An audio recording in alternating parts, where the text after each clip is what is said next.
So welcome everyone. Thank you very much for joining us for this first in our fall series for our distinguished lecture.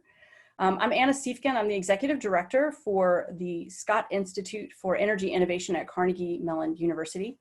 You're looking at a picture of our facility, which is on campus. Unfortunately, we are all still working virtually.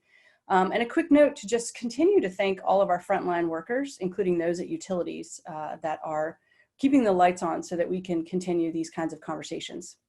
So I am here with Ann Choate. I'm going to walk through a couple of slides about the Scott Institute, and then I'm going to let Ann get right into her presentation.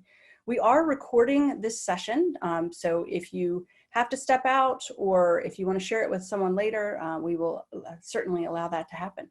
Also, I do want to let you know at the end of this session, we will be putting out a poll. We want to hear your feedback on our topic. So without further ado, I'm going to jump right in. So I'm Anna Siefken, as I mentioned. Here is my contact information. Please do reach out to me via email or LinkedIn. And I'm going to give you in a minute some Scott Institute hashtags so that you can see those as well. A quick note on who we are as the Wilton E. Scott Institute for Energy Innovation. So we're the research hub at Carnegie Mellon for energy-related topics. So we focus on not only research, but on partnerships, on policy and outreach, on entrepreneurship, particularly with a burgeoning startup ecosystem, and education. So we have a master's program included as a part of our portfolio. So all of our efforts are heading towards a sustainable low carbon energy future. One of the things that we like to do is to bring together experts so we can talk about these important topics. So the areas of expertise for us really focus in three specific places: technology, efficiency, and computation. So those are the things that Carnegie Mellon does really well. And if you want to read more about it, we actually have just published our 2020 annual report. It's on the front page of our website, and you can see the cover here. Please take a look at it. It has 32 pages of details about the work that we do at Carnegie Mellon.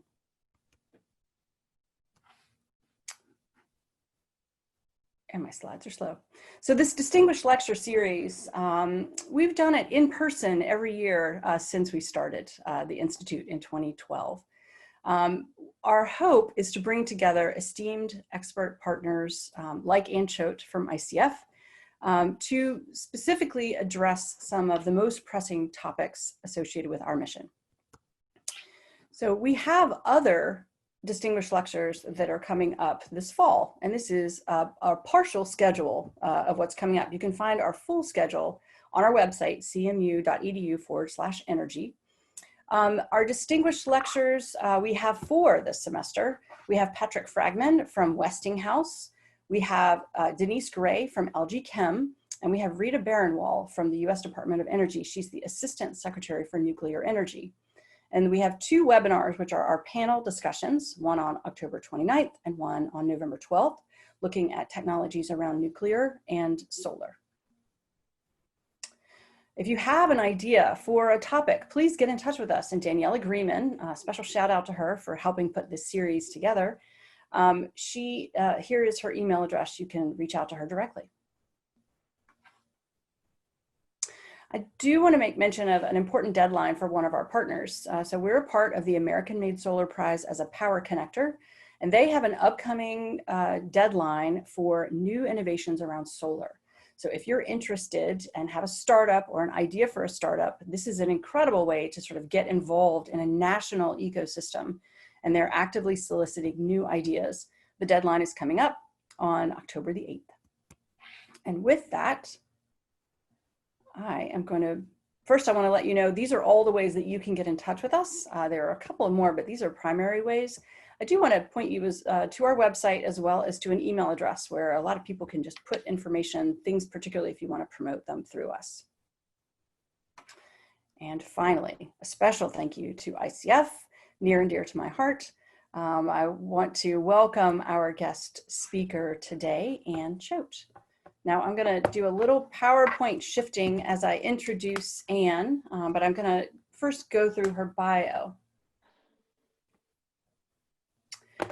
So Ann Choate is the Senior Vice President for Energy, Environment, and Infrastructure at ICF. So she leads their operating group for that energy, environment, and infrastructure. Her team of more than 1,750 professionals advises commercial, federal, state, and local clients on energy markets, surface transportation, energy efficiency, environmental planning, conservation, and climate change.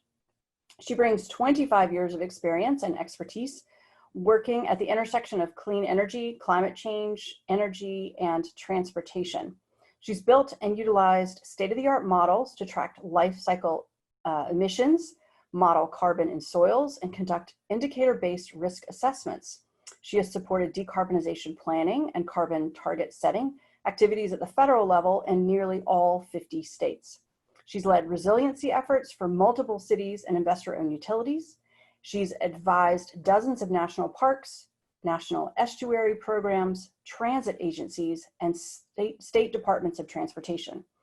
She served as a principal investigator for several seminal resiliency studies, is a member of the National Academy's Transportation Research Board Climate and Energy Task Force, and was an author on the National Climate Assessment released in November of 2018. She also serves as a trustee on the Pennsylvania Board of the Nature Conservancy. So prior to joining ICF in 1995, Anne worked at the Environmental Protection Agency's Office of Air Quality Planning and Standards. Anne holds a Master of Science in Environmental Science from Johns Hopkins University and a Bachelor of Arts in Environmental Science and Policy from Duke University. I am so excited to have Anne here with us, and I'm going to switch out PowerPoints so that we can get to her presentation. So Anne, welcome. We are so glad to have you here.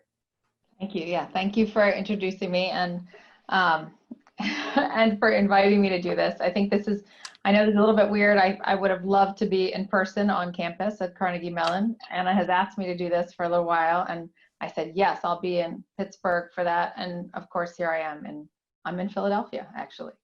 But it looks like I'm in the lobby of ICF. So apologies for the virtual background, but it spares you the mess, the clutter in my home office. So I think I have this up. Hold on, let me get this shared. Okay, starting from the beginning. All right. So if you put it in slideshow. So one last note as this is coming from the beginning, I especially want to say thank you to Anne for coming. She and I worked at ICF together many years ago and very excited to have you here. So Anne, I'm going to let you speak. And I'm going to put this in presentation mode so that you can go forward. Okay. All right. So, so thanks again for including me today. And if you want, we can move to the next slide. I'll talk a little. I'll go through the agenda. So, Anna and Daniela had asked me to provide a little bit of background on ICF and on my journey, and so I'll do that first. Then we'll talk a little bit about broadly sort of what we mean by decarbonization and the decarbonization challenge. Then I'm going to provide some perspectives and trends and hopefully some opportunities that will be insightful. I'm drawing some examples from the work that we've been doing. As Anna mentioned, I've done a lot of work in this area. Now that I'm leading this group, I have my sleeves rolled up and my hands less in the spreadsheets than before. So I've had to rely on Deb Harris and Adam Megalico, Stacy Noblet, Chris McCracken, and others to give me some of the details. So I just want to thank them publicly for their help. And if you see me reading a little bit of some notes when I get to that section, that's why. So, and then I hope we'll have a little time for discussion. So Anna, next slide. Okay, next slide. So in terms of who ICF is, in case you haven't worked with us or aren't aware of this company, I've been with ICF for 25 years. These are just some stats. We have a lot of offices, 70 offices, over 7,000 people, of extreme diversity, extremely diverse in terms of nationalities and languages. And then next slide, you'll see also a pretty clear corporate focus on our mission. And so we consider our mission to be building a more prosperous and resilient world for all. And every word in that mission statement was carefully chosen. good consultants and analysts. We talked about it a lot. We had focus groups, we had working groups, and all 7,000 people in one way, shape, or form touched that. And we then, use that mission statement as a way to bring our teams together and to talk about why we do what we do. So, and then the mission statement sort of carries through into some of our priorities. So investing in our people, minimizing our footprint on the planet, and then supporting important causes. Next slide. So this slide talks a little bit about what we do. So the types of work that we do include advisory, program implementation, analytics, digital, and engagement. And then you can see there's a lot of specifics under each of those. But in general, we get engaged with deep domain expertise. And next slide, please. Deep domain expertise in the areas you see on the left: government, energy, transportation. We really are proud of that domain expertise, and what we do is try to apply that expertise to the range of service offerings you saw on the last slide.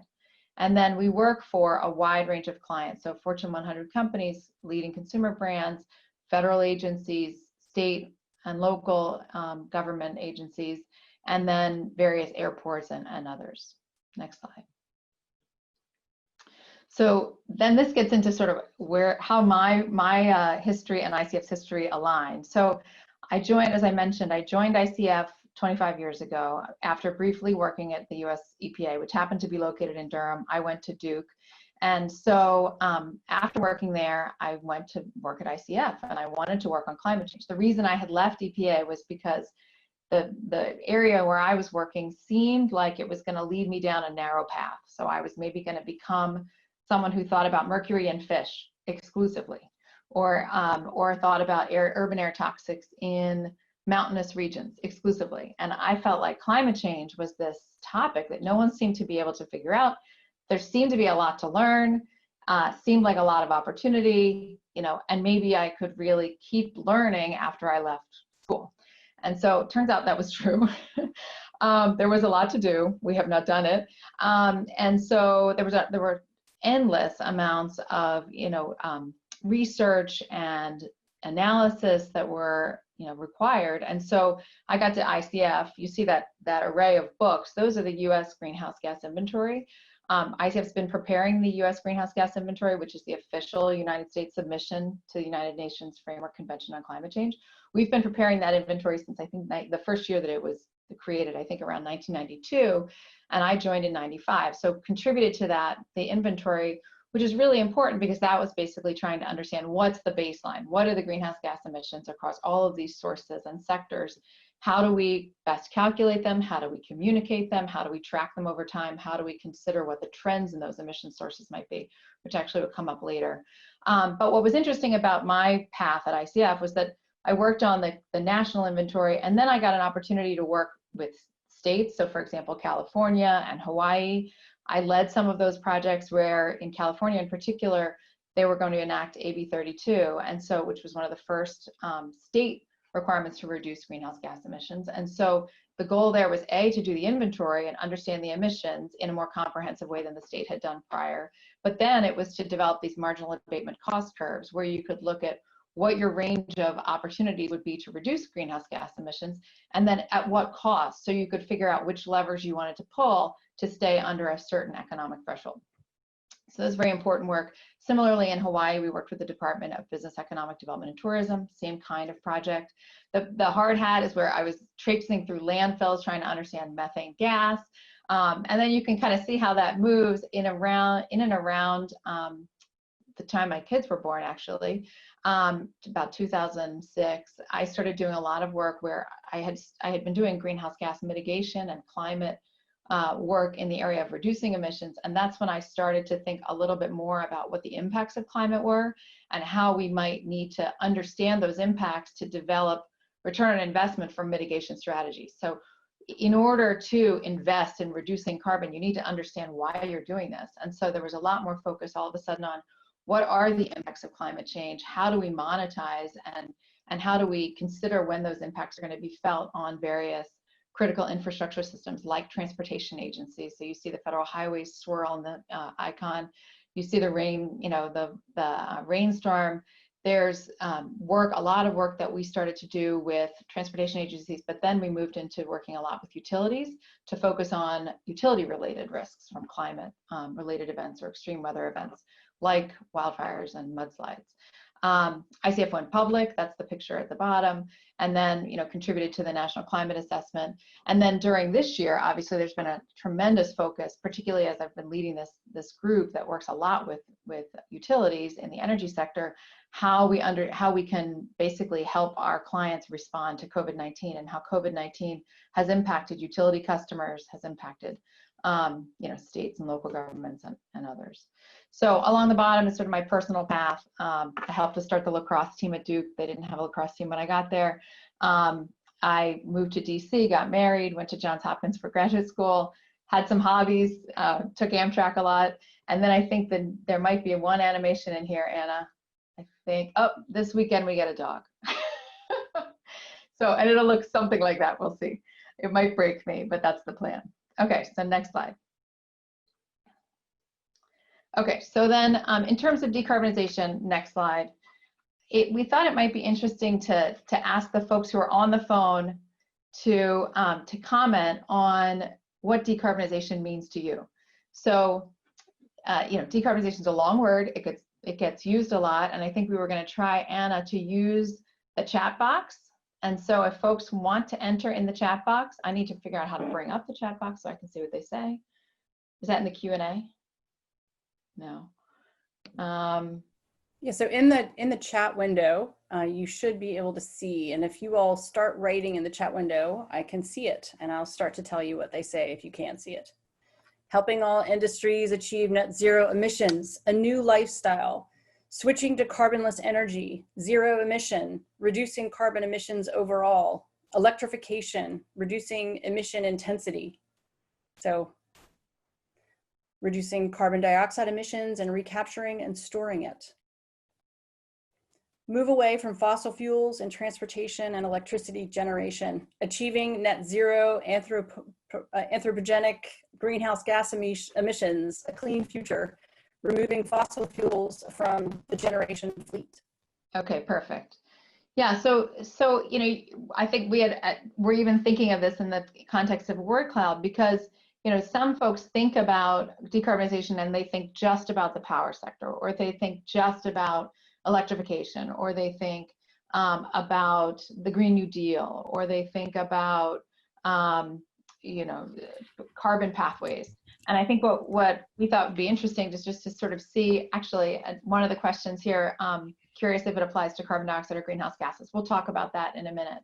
But so we wanted to kind of get a sense of the folks on the phone and what your perspective is in terms of what this means. If you go to the next slide, Anna, we have a sort of a definition here, and I think the point is that the concept of decarbonization is very simple. So it's removing the carbon, right? And so it's a matter on the next slide of thinking about, okay, well, to what extent do we need to remove the carbon? Why do we need to remove the carbon? And from what? From our energy supplies, from our economy, from our everyday behavior. So this is an IPCC report, the 1.5 degree report. This is prepared by the Intergovernmental Panel on Climate Change, is what IPCC stands for. It's a nonpartisan organization that tries to put out the best available science as it relates to climate change. And so what you see here is some explanation of where, under various scenarios, what the level of impacts, climate change impacts and risks might be under different about degrees of decarbonization, if you will. And so this is a critical time in our history, and I think we have some important decisions to make about the extent to which we need to decarbonize and by when. The data that's shown here shows that without aggressive action to get to net zero, you're going to continue to experience some level of risks and some level of costs associated with the impacts of climate change. So the kinds of risks, which you can see along the bottom, if you can read Anna's screen, are things like risks to the food supply, ecosystem loss or reduced functionality of critical infrastructure, and some other things, some of which you've been seeing in the news in response to some of the extreme weather that we've been seeing, in particular in California and other places. So at various speeds and in different ways, we have been, all of us have been seeing businesses and governments and citizens taking steps to convert what have been previously somewhat academic analyses of decarbonization and what could be achieved through decarbonization, and the strategies associated with that. We've seen some action to move from the academic, sort of the planning exercise, to action. And so I think that's what we want to talk about, is sort of how do you move in the direction of action if we all agree that we're trying to minimize these kinds of impacts. So if you go to the next slide, I'll just give you a starting point for the conversation, which is it's a graphic from the US greenhouse gas inventory, which I mentioned earlier. So this is the latest inventory. It was just published earlier this year in 2020. And what you'll see here is you'll see the extent to which these various sectors are contributing to US greenhouse gas emissions. So the emissions just from the United States. So one really interesting thing to note here is that, like I said, I've been doing this for 25 years. We've been saying for a very long time that transportation emissions, which used to be relatively small compared to electricity generation, that those transportation emissions were growing faster than any other sector, and that this was going to become a major problem. And here you go. This is the first year where transportation actually was larger than electricity generation as a contributor to national greenhouse gas emissions. So when we do these kinds of inventories, like I said, it's important to look not only at the magnitude of emissions by sector as you think about how you might reduce emissions, but also to look at the trajectory, sort of the trends in emissions by sector and subsector. All right, next slide.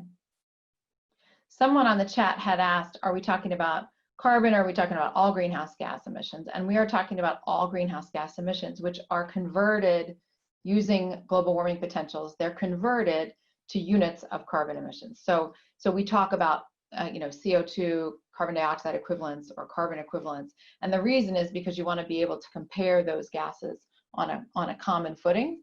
But this gives you some extent or some sense of the relative magnitude of the source of emissions. So carbon dioxide is accountable for 81% of overall greenhouse gas emissions.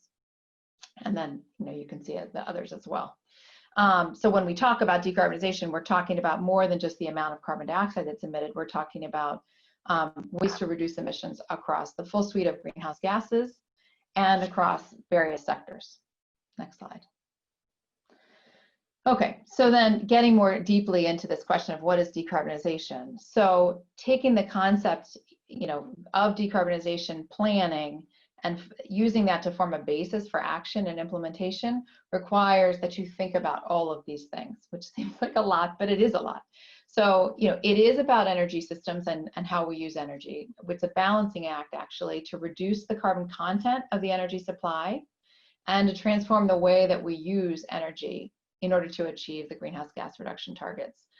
From an economy-wide standpoint, it also implies that we're going to reduce emissions from other sectors.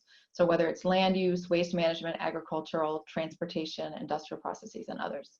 So you can see there's illustrative approaches. By no means are these lists exhaustive, but you can see some of the approaches to decarbonization along the left-hand side, and you can see how varied they are. And then at what, we say locations, but really at what level of government, by whom? And you can see there's got to be various actors in that. And then how do we do it? So depending on the type of emission, the strategy that you're trying to implement, and who sort of has control over reducing those emissions, we need to think about a range of strategies in terms of how you're going to achieve those results, whether it's setting targets, whether it's implementing the new technologies, whether it's outreach to change behavior, technical assistance, incentives, policies, and regulations. All right, next slide. If you're eating your lunch, this might be a little much for you right now. This is a lot, but it's an important slide. And the reason that it's important, at least I think it's important. The reason it's important is because it's conveying a lot of information and it's showing you something that you don't often see in one place.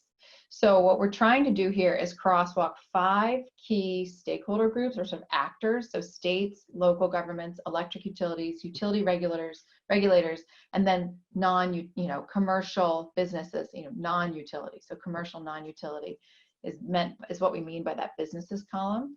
And so what we did is we crosswalked that with some of the key aspects of decarbonization. So the target setting across a range of sectors and types of activities, low carbon energy supply, which has obviously been a focus, and electrification, another focal area. There's a lot more you could put here, but this gives you some sense of how the various actors work together and where some of these actors may have either interest in addressing emissions from that sector or an ability to actually affect change, so influence. And so the Harvey balls, so the circles, tell you something. And so they're shaded, and the shading of the Harvey ball, so whether it's how colored in it is, gives you some sense of the interest that stakeholder may have. So if you can see the key on the right, the very strong interest, that means it's fully shaded. No interest would be an empty circle. And then in terms of the ability to act, that's the colors try to give you some sense of where those individual actors may have the ability to act directly, as compared to perhaps being more reliant on some of those other actors to take action. So if we go to the next slide, I'll give you some examples of how you might use this. So this is an example with resiliency, which I know we're talking mostly about decarbonization, but resiliency and the co-benefits of resiliency. This is a significant interest to all across this full suite of actors, but many of them have moderate or high ability to take action. And so how do we, the folks who want to take action may be reliant on some of those others. So for example, businesses are very interested in reducing their risk in this area, but they aren't necessarily they don't have the power to make the changes on their own. They're very reliant, for example, on critical services that they receive that will allow them to maintain business continuity. So next slide, or next, if you click one more time, Anna, here's another example, and this is about electrification. So we know electric utilities are very interested in electrification, but they can't do very much about it unless they have regulatory approval. And the regulators, in particular, this particularly applies to electrification of buildings. And so, some of the regulators have been hesitant to support that. And so how do we eliminate the hesitancy? How do you work with the utilities and the regulators to come to some common ground and have an enabling environment for electrification, for example, of buildings? All right, next slide. So this slide is another way to look at it. And just if you think about interest and authority across this range of actors, this slide gives sort of an example and kind of in the context of these 100% clean energy goals that you may have been seeing come out. I'll talk in a minute about some of the ones that exist today at the city or the state level. But you have these goals in place, and each actor along this spectrum has a role, and they need to work together. So their interest may be in a different aspect of achieving those goals, and their ability to actually use their authority to drive to action or to outcomes is slightly different. So what we've tried to do is give some examples here, so you can see how the various actors, both interest and authority, in the context of a 100% clean energy goal might be different or complementary. Okay, next slide. All right, thank you. So a lot of that was somewhat theoretical. And so what I'm going to try to do in the next couple slides is to drill in to some city, state, utility, and business examples of decarbonization activities underway and talk a little bit about what we're finding. Next slide. All right, so this, as if you need more, this just sort of gives a recap of what's driving some of this. So what is driving these decarbonization efforts? Stakeholders, employees, public pressure, climate activism, state and local policies, global action, voluntary reporting, required reporting, all of these things. I will mention, I'll point out the second to last one says COVID-19 inspired discussions. There's no question that the pandemic has ignited some new conversations in the energy world about equity and energy costs, and obviously, their impacts to utilities in terms of their desire to maintain customer connectivity, and the regulators who have asked the utilities not to shut off customers who have come across upon economic hardship during the pandemic. So there's implications of COVID in that way. There are implications of COVID in terms of thinking about reliability, and thinking about what does that mean for distributed energy resources on the grid, and how we maintain reliability as we have more distributed resources on the grid. So I mentioned the COVID one because that's a new sort of addition, and it definitely brings in more of a social equity sort of vector into a conversation that often is talking about environmental, economic, and societal benefits from the standpoint of health, but now thinking a little bit more about that social justice piece as well. Okay, next slide. So I mentioned a little bit about cities and goals that the cities are putting in place. So so this gives you a snapshot of what we're seeing, the goals and the actions from the largest US cities. And this is from the America's Pledge. They're getting updated all the time. There were some changes at Climate Week, but this gives you sort of a decent snapshot of what we're seeing across the largest US cities. So there's definitely been a ramp up in recent years. And so you see that a lot more cities are establishing greenhouse gas targets. Of the largest cities in the United States, 30 of them have formal climate goals adopted, and more are acting on climate in multiple ways across multiple sectors. If you go a little bit deeper, we know that the planning and the programming across these actions is not easy, and the resources are not always available. So, there's no question that there's intent here, but whether and how the cities get access to the resources that they need so that they can do the thoughtful planning that's needed. There's a lot of out-of-the-box information available, but often it's not sufficient to be able to customize and get from a concept of a plan or a goal, an idealistic sort of endpoint, and say, we're going to go for that, but you got to figure out how are you going to get there. And so understanding, for example, how does a city who has an intent to get to a particular carbon endpoint, how do they, develop a power purchase agreement? How do they have sufficient resources within their, the city energy department, for example, to actually make that a reality? So anyway, that's something that we're seeing as a challenge. And so, you look at 150 cities and 13 counties have committed to 100% renewable energy across the country. That's a huge number. But, how do they account for it? How do they act on it? How do they get anywhere close to achieving these goals? I think there are definitely a lot of materials that are coming out from NYSERDA is a good example, but they don't often get all the way to that. How do you take the plan and get all the way to action? So that's a gap that we have been trying to fill with some of our clients. And the next slide is an example of some work that we did in Philadelphia. And actually, I should say Adam Agalico on the phone was key to this. He actually drove this work from inside of the city. He was a very good client. But we have a long time partnership with the City of Philadelphia's, the Office of Sustainability. In 2015, we helped them in this document called Powering the Future. It was a clean energy vision for Philadelphia. What that document did is it identified strategies for meeting a citywide goal, so beyond the municipal buildings, the entire city, looking at a citywide goal of 80% reduction in carbon emissions by 2050. We supported the city in stakeholder outreach, policy selection, modeling, and our role was both as to support from a stakeholder outreach and convening standpoint, but to also to do the modeling, to do the policy selection and the modeling, so that we would have sort of a robust tool, so that over time, as things change, the city would have the ability to sort of dial the levers up and down, because as we all know, the technology is changing, the policy frameworks are changing, and so the cities that are setting these targets need to be able to adapt as we go. So, and to be able to track their progress.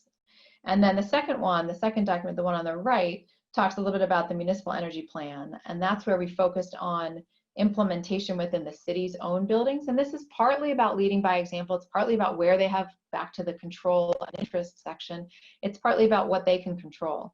And so we performed the modeling of the city's buildings to show reduction potential, and also this interaction between how the city uses electricity and the carbon emissions in the grid. And so the modeling that we did supported the city's decision to commit to 100% renewable energy by 2030, and to help transform the local grid, and ultimately led to Philadelphia signed on to a large solar power purchase agreement in 2019. So, and kudos to the city for making that happen. Those are not easy to get to the finish line. So that's one example of kind of how you could take from some of these more theoretical and somewhat academic exercises into something that's maybe an actionable and a flexible tool that can be used both for communication but also for planning, and iteratively updated as the situation changes, and then lead to specific actions that are no regrets, and that will, you know, help the city to feel comfortable they're going to meet their goals. All right, next slide. So we're going to transition a little bit into states, and so you know, the story is not that different than localities, but the authority is generally broader and the resources are larger. If you use the data from the U.S. Climate Alliance, you see that about half the U.S. states have committed to the Climate Alliance, and about 20 have committed to 80 by 50 goals. We have seen that the investments from green banks, which is an indicator of overall investments in decarbonization, they've not been increasing over time. In fact, they had a dip around 2016. And then often the states, many of the states' activities are tied to federal funding through things like the DOE State Energy Program. And so, you know, as they rely on those kinds of resources, sometimes, you know, their progress in this area can falter if those funds are not available. You know, we work a lot with various states in this area, and we, you know, some states that we work with are struggling because funding sources have been limited. But you know, we also have other states where we're, you know, actively working through some of these issues. And so we have seen places where we see a lot of states actually who have short-term goals of like a 26 or a 28% reduction by 2025. And they feel like they're going to hit that. But then there's this big gap between, okay, well, how do we get from there to where we want to be in that longer term vision? And that's partly because of federal policy uncertainties. It's partly because of uncertainty around technology and technology costs.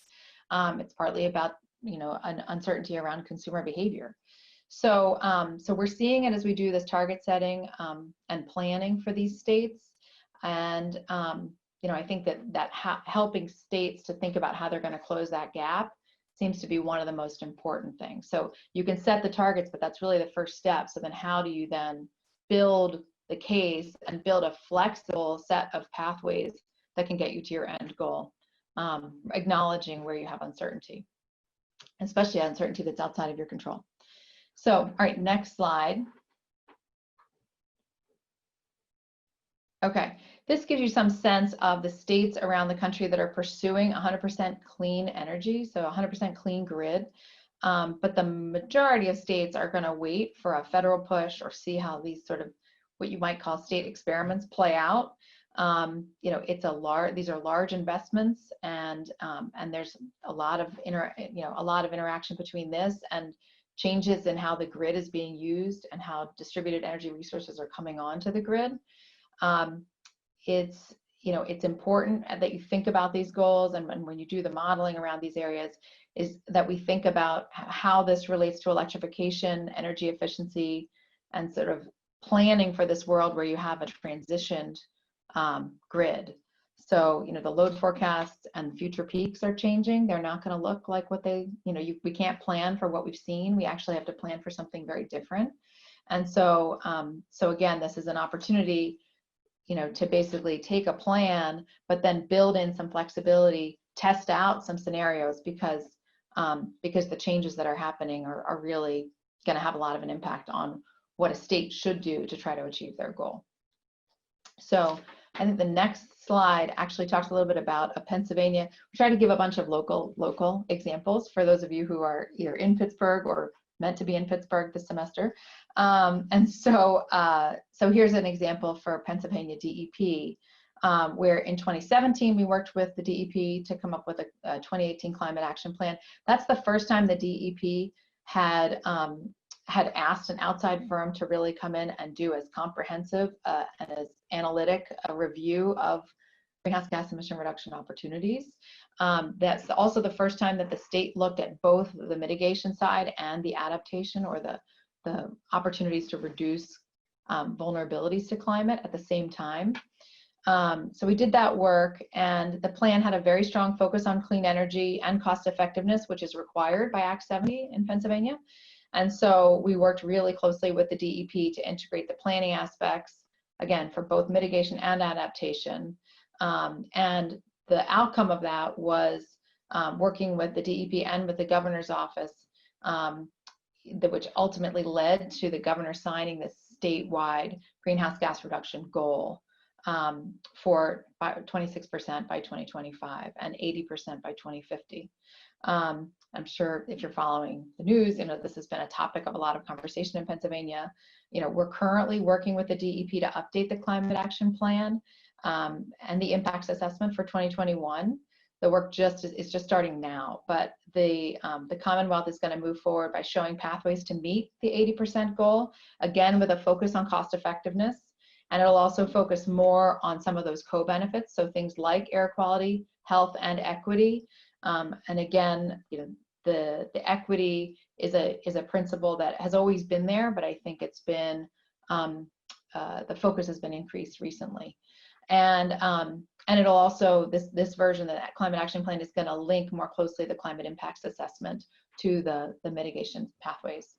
So, alongside of this, we've been working with the DEP to consider modeling for the Regional Greenhouse Gas Initiative, the RGGI, and join some of the other states who are already involved in RGGI.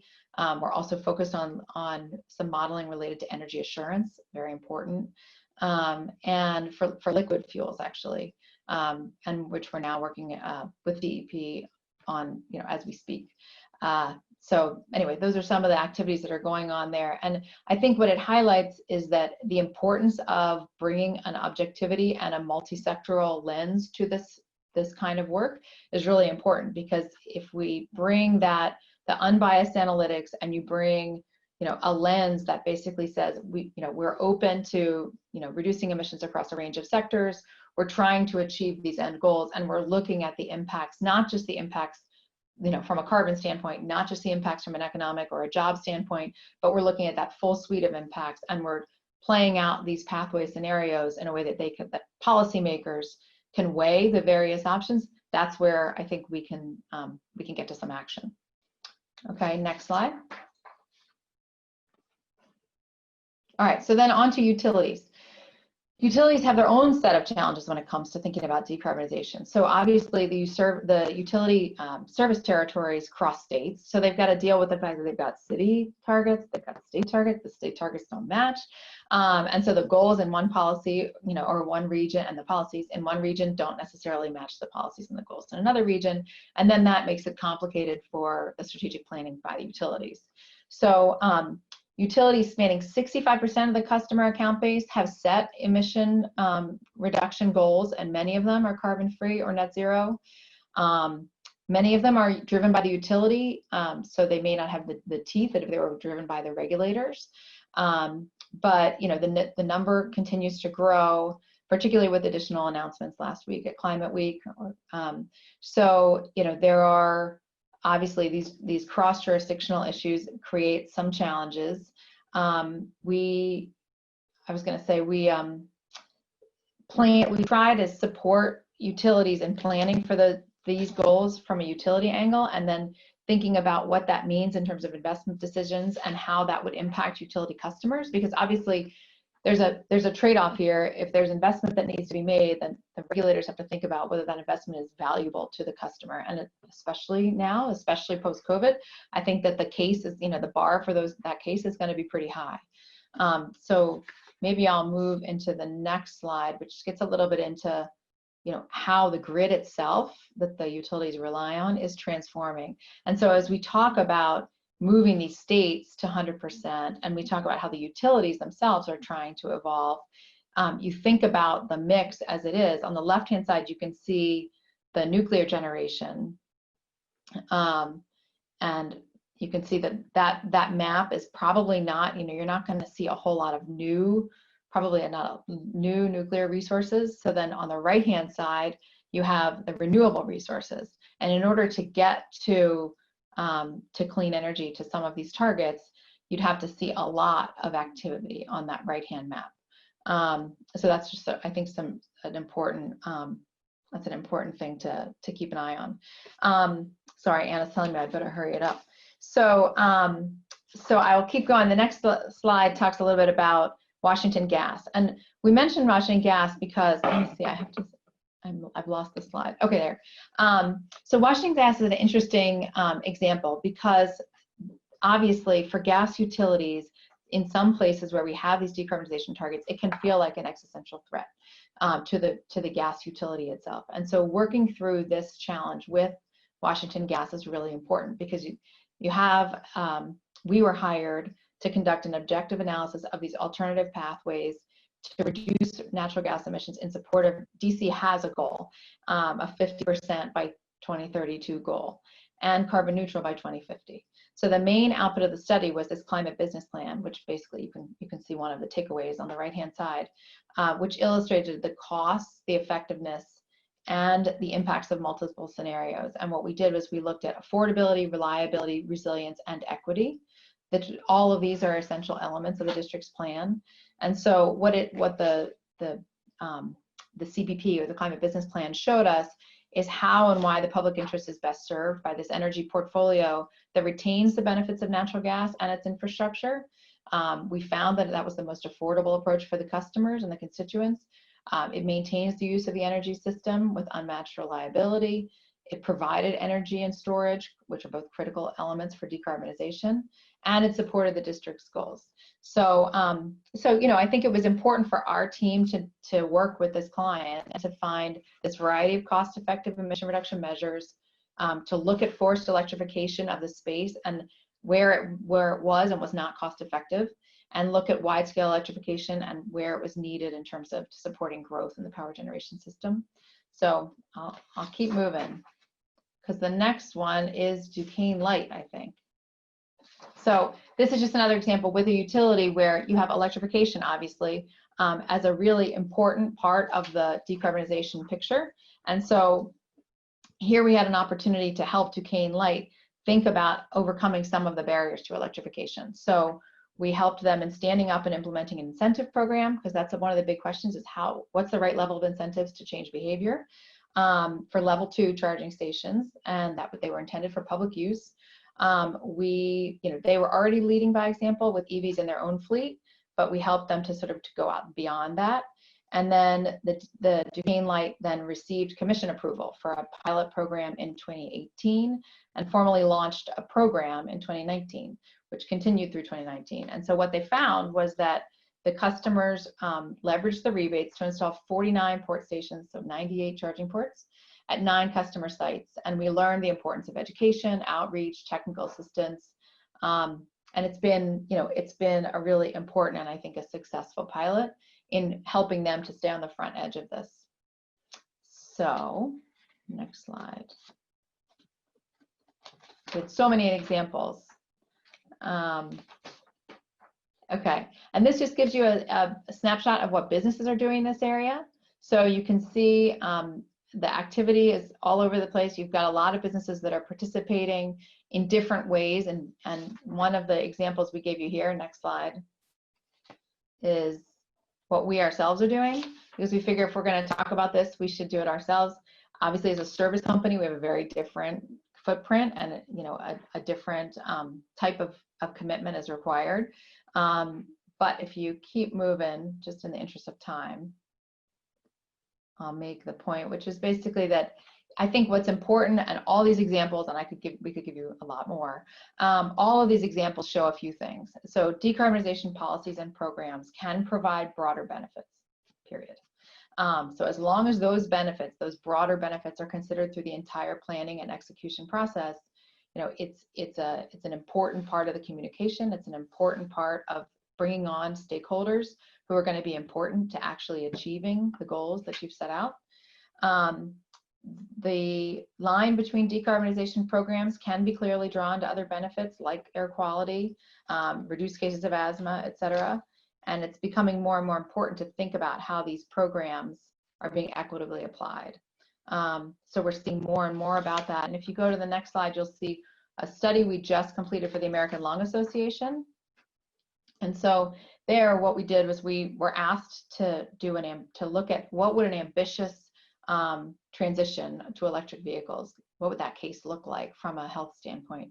And so we scoped the scenario. I mean, it's a very aggressive scenario, but with the study modeled these aggressive penetrations of both very aggressive penetration of the vehicle market, but passenger vehicles, but also looked at some penetration of the heavy duty vehicles. And we did base our scenarios on a variety of recent rules like the California Advanced Clean Trucks rule. But what was really important was that it considered changes to both the downstream, so the tailpipe, and the upstream emissions, and used a variety of EPA and ICF proprietary models. But it shows a tremendous air quality benefit, and it hadn't been looked at in this way before. And so, basically what we said was the widespread transition to zero emission transportation technologies could produce emission reductions in 2050 that could add up to 72 billion in avoided health harms, saving approximately 6,300 lives and avoiding more than 93,000 asthma attacks and 416,000 lost work days. And so if you want to know more about it, the link is here. But it was an important study, and to sort of put some boundaries around what's possible. Next slide.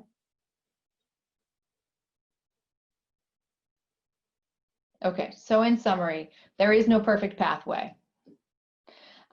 Selecting the optimal pathway is going to be analytics intensive. It's going to be iterative. It's got to be unbiased. The process is going to, the process has to allow for changes in technology. It has to allow for uncertainties in the policy realm that you're going to have to adapt to as you go.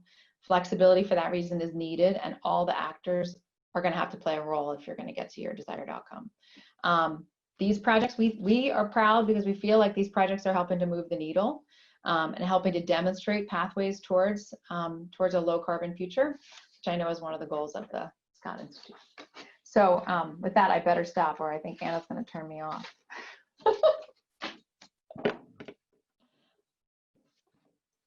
That's definitely not true. We're glad to have this information. I'm going to do a couple of things while we get settled and look for some. I have a couple of questions that have come in, and I want to be sensitive to everyone's time today.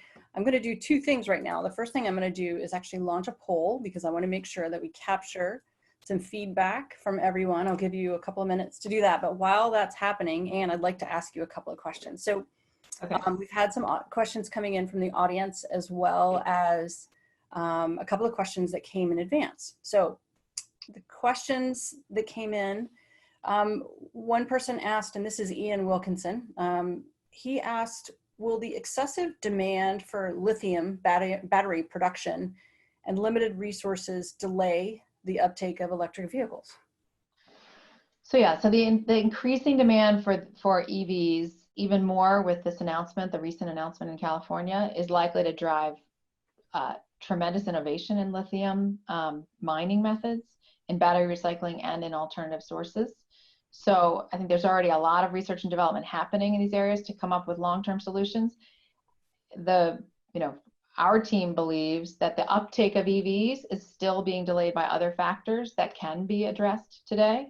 And so those include things like, consumer awareness about EV benefits, building out charging infrastructure, and those are actually two of the key aspects of that Duquesne example that I just shared. So yes, it's very important, but I don't think we're not concerned that that's what's holding it up. Okay. I have a question that's actually just come in from Dave Feldman, who is an alum. He actually has asked about nuclear. It's specific to nuclear fission, but I'd also like to include it to nuclear. How does that fit into decarbonization? Well, we mentioned on that chart that there's the chart that I had where three countries, and pictures of the country with the green squares.